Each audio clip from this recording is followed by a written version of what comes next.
ఓం గం గణపతి నమ. ఓం నమ శివాయ. ఓం శ్రీమాత్రే నమ. హైగ్రీవాయ నమ. అందరికీ నమస్కారం. పరాభవ నామ సంవత్సర శుభాకాంక్షలు అందరికీ, ప్రేక్షకుల మహాశయులకి. అయితే ఈరోజు మనము డిస్కస్ చేసుకునే టాపిక్ ఏంటంటే శని అస్తంగత్వం. అయితే ఈ అస్తంగత్వం అంటే ఏంటో చాలా మందికి తెలియదు. అయితే ఏ గ్రహమైనా ఒక రాశిలో 30 డిగ్రీల వ్యాపకత్వంతో ఉంటుందన్నమాట. అది రవైనా సరే, 9 గ్రహాలు, మిగతా గ్రహాలైనా, అష్టగ్రహాలైనా కానీ 30 డిగ్రీల పరిమాణంతో కలిసి ఉంటుంది.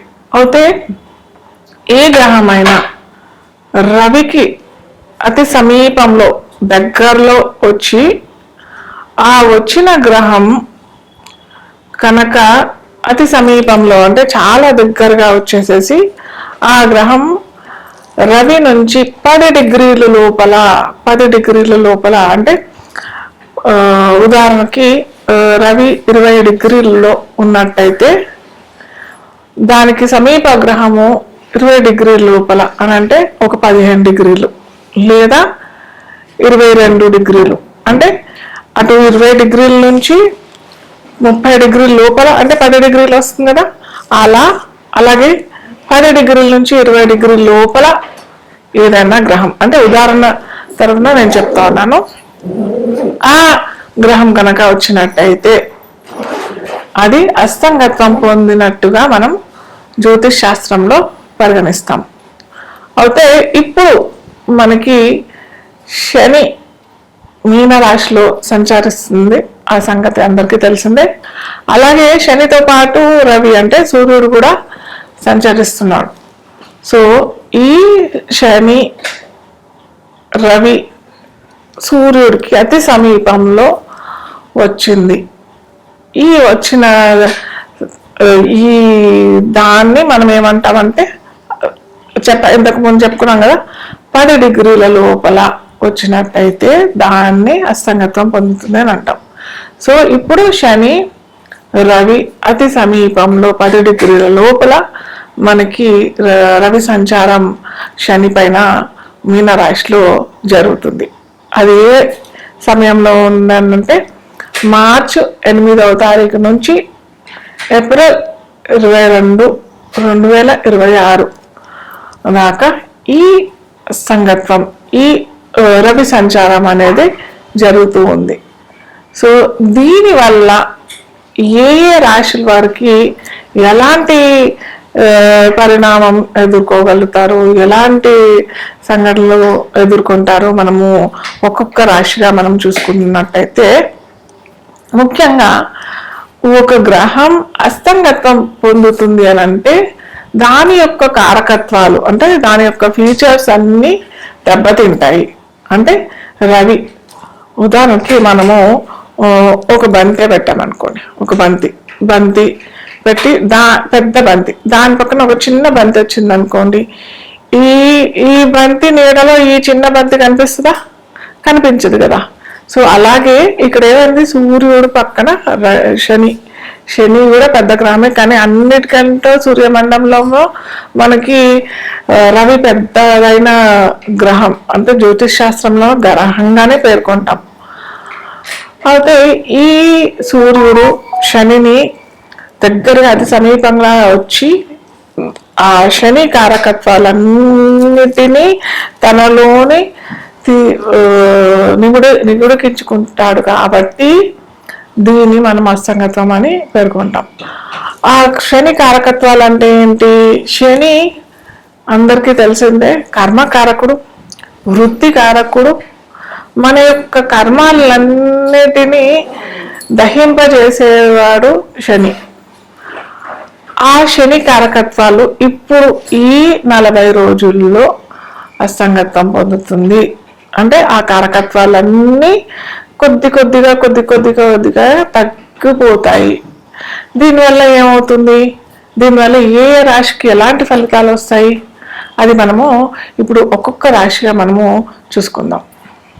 మీన లగ్నం తెలియని వారికి రాశి అని చూసినట్టయితే ఖచ్చితంగా మీనరాశి వారికి బాగా ఎక్కువగానే చేసుకోవాలి. ఎందుకంటే రాశిలోనే ఈ మీనరాశిలోనే అటు షష్టాధిపతి అయిన రవి, అలాగే లాభ వ్యయాధిపతి అయిన శని ఇద్దరు కొంచెం విరుద్ధ గ్రహాలు రాశిలో కూర్చొని అస్తంగత్వం పొందారు. కాబట్టి ఖచ్చితంగా 3 రకాలుగా వీళ్ళు ఖచ్చితంగా చేసుకోవాలి.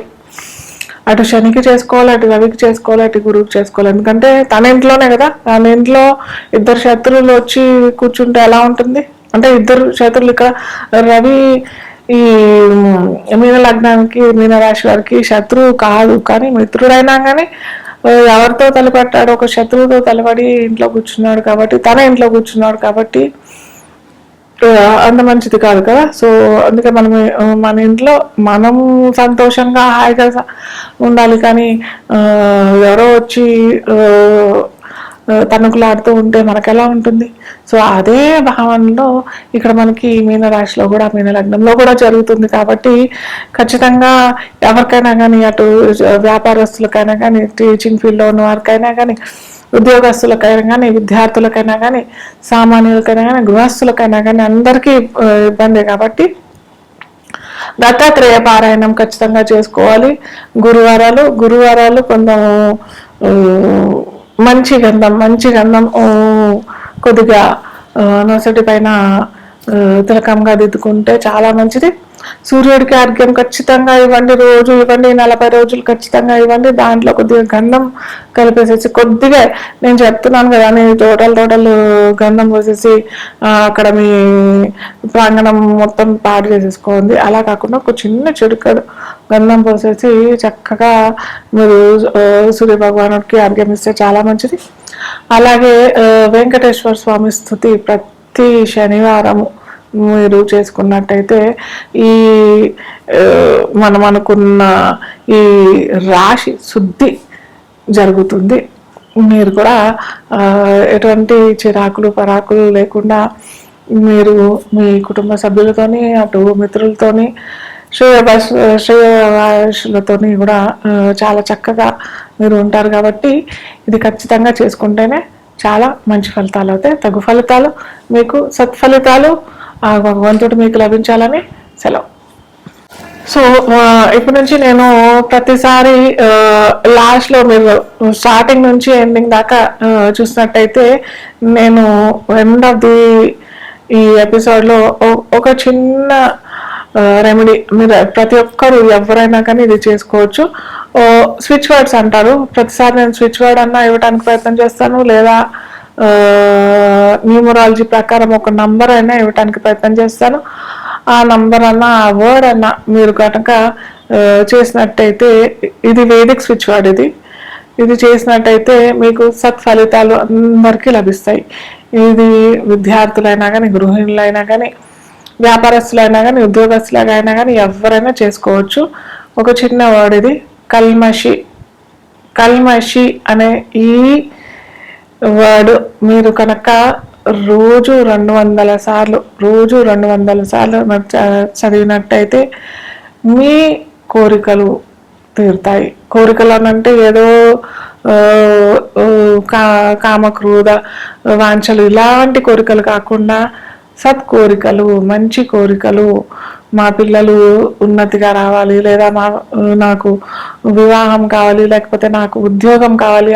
అలాగే కొంతమంది ఉద్యోగం ఏదో చిన్న ఉద్యోగం కాకుండా వారికి ఎంత ఉద్యోగంలో జీతం లభించాలో అంత కాకుండా ఎక్కువ ఆశిస్తుంటారు కూడా. అలాంటి వారికి కాకుండా సత్కోరికలు, మంచి కోరికలు, మీకు సరి అయిన కోరికలు, కామక్రోధ కోరికలు కాకుండా మీరు కనుక ఇది పఠించినట్టయితే ఖచ్చితంగా మంచి ఫలితాలు ఇస్తాయి. కల్మషి, మళ్ళీ చెప్తున్నాను, కల్మషి ఇది రోజు 200 సార్లు ఖచ్చితంగా నమ్మి చేయండి. ఖచ్చితంగా మంచి ఫలితాలు అయితే మీకు లభిస్తుంది.